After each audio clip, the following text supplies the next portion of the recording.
All right, guys, what's going on? As always, appreciate you taking time to check out this video. I'd like you to hit the like button, subscribe button, criticism in the comment section, hopefully limited criticism, but whatever the case. And as always, run over to Twitter, give me a follow.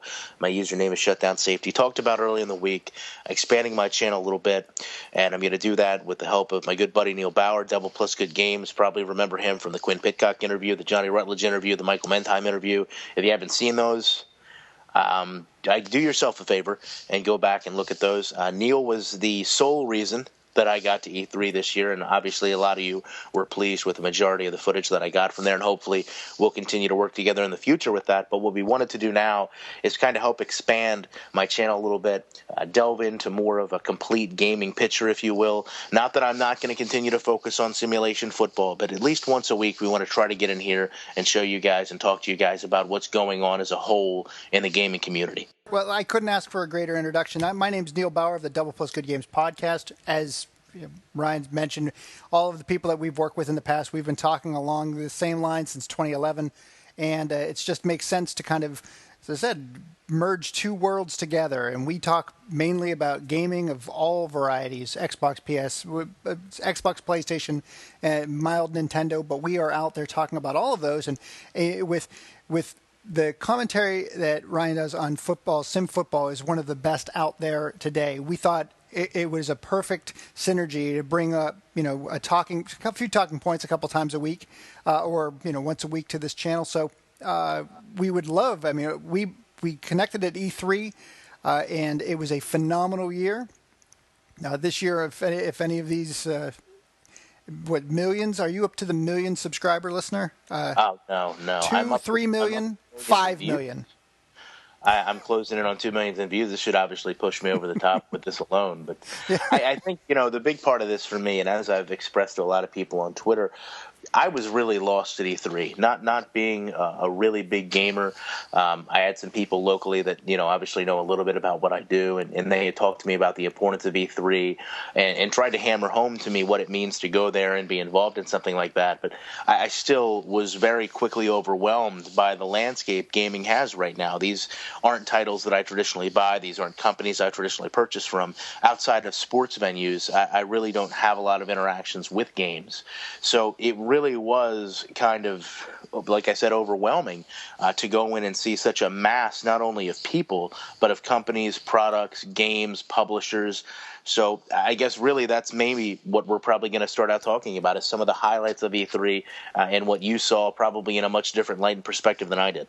So we were there the entire show, and it was one of the greatest shows we'd been to since the mid-'90s. The mid-'90s had a tremendous amount of reveals, from the Super Mario 64 reveals to Metal Gear Solid. There were a lot of great titles, but this year was amazing. It had everything. Sony came out there and just hammered home tremendous titles, from starting with the Last Guardian reveal that was presumed dead for years. Last Guardian came out, then Shenmue 3, the sequel that people had been looking forward to since 2002, 2003. Then Final Fantasy VII Remake. Sony just one right after the other. Boom, boom, boom. Nintendo releasing Yoshi's Woolly World, but the big one was Super Mario Maker. And then Xbox had a tremendous idea, the Idea at Xbox lineup, which is their indie game lineup. They showed a great deal of titles, from Forza to the Halo 5 to Gears of War Remaster. It was a tremendous show from top to bottom. So there was so much to be excited about. The show is confusing. To Ryan's point, it is confusing already, and it's daunting, and it's even more so when there's this level of excitement, across so many different vendors. So it was a great, fantastic show, and I'm sorry your first test was, we threw you in the deep end this year. So you survived it. Yeah, I treaded water for a short amount of time before I just lost control. But to me, when I think back at some of the things that really kind of captured my imagination, you take a look at, what The Walking Dead did with their game. I don't know if you were able to see it, but they had, just cinematic quality zombies walking through the lobby. Obviously, you could not go in the building without seeing the Mad Max car. You could not go in the building without seeing, just Payday 2, just things that I'm like I said, things I'm not familiar with, things that don't register with me. But to go and see such a grand scale of presentation, it puts a different spin on what video games mean to people. And these are things, obviously I know that I went out there and I had, the emotional connection to football games. But obviously what EA had, it's hard to say what Montana had because there wasn't really anything there. But, what EA presented with Madden, no offense to them, what they had was great, but in terms of just a sheer spectacle and, the eye presentation, if you will, was nowhere near what some of these other companies came out of the box with. And, like I said, it almost felt like you didn't need to be there because you didn't respect some of the things you were seeing. But that's really what, like I said, prompted us to start talking about this and looking at exactly what other games are coming up, what other games have to offer, what other systems have to offer. We were talking before, I'm strictly a PS4 guy. I went from the 360 to the PS4. So I know a lot of the complaints, people have about some of the, independent games that are only on one console or another. But certainly I don't understand to a degree exactly what all that entails. Why would, as a consumer right now, I want to go out and purchase an Xbox One? What games would really capture my heart the same way a football game does for me to go out and say, okay, this game here warrants a console purchase? Well, there's so many, right? It's a great time to be a gamer. That is such a, it seems like a rote or a trite kind of saying, but seriously, there is so much. And the titles we mentioned Gears of War, we mentioned Tomb Raider, we mentioned Halo. Like, there's so much on the Xbox system for gamers. And then on the other side, Sony had Horizon Zero Dawn from Guerrilla Games, like things like that came out of the woodwork. There's so much good out there in games. And even if you're a sports gamer, you're probably, you may have Nintendo as a tertiary or a secondary console. The people that listen, Nintendo still makes consoles? They do. They announced a new piece of hardware called the NX, which we will not see for at least another year. But there are some titles on the Wii U that are definitely worth watching. I'm a big fan of Bayonetta. So Bayonetta 2 is on that platform. There's a couple games. Splatoon looks awesome. It's fantastic. But again, there's something for everyone. So that's what this E3 is all about. It's just, unfortunately, it's so much. It's like jumping into a warehouse-sized vat of ice cream. You can't make sense of any of it. I think prior to going out there, you described it as running past a train. Or running with a train. Running alongside a train. There we go. I knew there was an analogy in there somewhere. Yeah, it really did seem like everything was just a giant blur. I will say one thing that disappointed me is, and perhaps it's just because it's such an industry show and not a public show, it left a larger disconnect apart from EA, who was, again, overly gracious. Obviously, you guys know that with Rex and Clint and Damon as well. But, walking up to other games, you really didn't see that same interaction level. And perhaps it's because they don't know who I am. They don't care who I am. I don't know who they are. But it seems like that personal level of here's what we have to offer. Here's our product. Here's our game. Here's what, you need to purchase this for, why, or what it's going to bring to your life. That really didn't seem to be there. And maybe that's just part of the trade show. Maybe that's just part of the media aspect of it. But to me, I expected a little bit more of a front and center, here's more than just a controller to play the game on.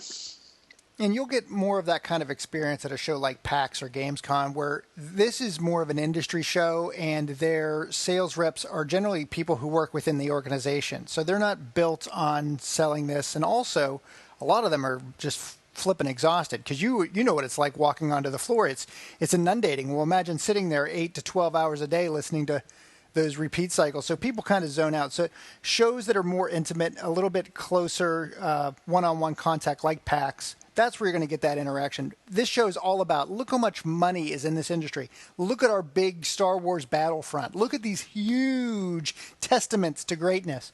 That's what that show's about. The Star Wars, and I'll probably lose a couple subscribers here. I'm not a Star Wars fan at all, but to sit there in the middle of that show while they demonstrated that game on TV screens that have to be 40 foot, and not just one of them, probably 6 or 7. Yeah, to go around. And the way that they orchestrated something like that. It just really was mind-boggling. I mean, there's no real way to describe it. I mean, in the middle of a show, they literally brought everything to a grinding halt and immediately captivated everyone's attention to look at what they were putting on display. And for what it's worth, again, not even being a Star Wars fan, there's no way that game didn't look fun. There's no way that game didn't look like it was going to bring you some level of enjoyment. And really, you're just kind of overwhelmed by, like I said, I mean, I know I've used that word repeatedly, but honestly, if I had to sum it up in one word, overwhelmed would be the word. It was an overwhelming experience to be able to go out and see everything firsthand like that. Well, seriously, this is going to be a new undertaking for both of our groups, and I think there's a lot to take in, and it's just seeping it out a little bit at a time. So every week we'd like to come back and kind of pitch out a little bit of what's happening in the week of games. Shorter than this, undoubtedly. This is just kind of an intro meet and greet, but something that just kind of shares the love of games beyond sports football or simulation football. Absolutely. And, the other thing to catch on that, not to interrupt you, but I've always been a big proponent of, criticism in the comment section. I introduce every video with it. If there's something that you guys want to hear about, if there's something you want to talk about, if there's something you want inside information about, Neil's a great value of inside information. This guy's been in the gaming industry for eons. He's basically doesn't have, as I learned very rapidly, he's almost like the Kevin Bacon of video games. There's always, like 3 or 4 degrees of Neil Bauer. If he doesn't know something, he will immediately put you in contact to get someone your answer. So if you guys have questions about something, literally, there's probably few better resources in the industry than this gentleman. Well, we're happy to be part of it. All right, guys. Well, again, appreciate you taking time to check out this video. And at least I can assure you this will be, a continual thing. We'll try to put something out a little bit later on in the week. But until then, obviously, as you know, I will have breakdowns coming relatively shortly.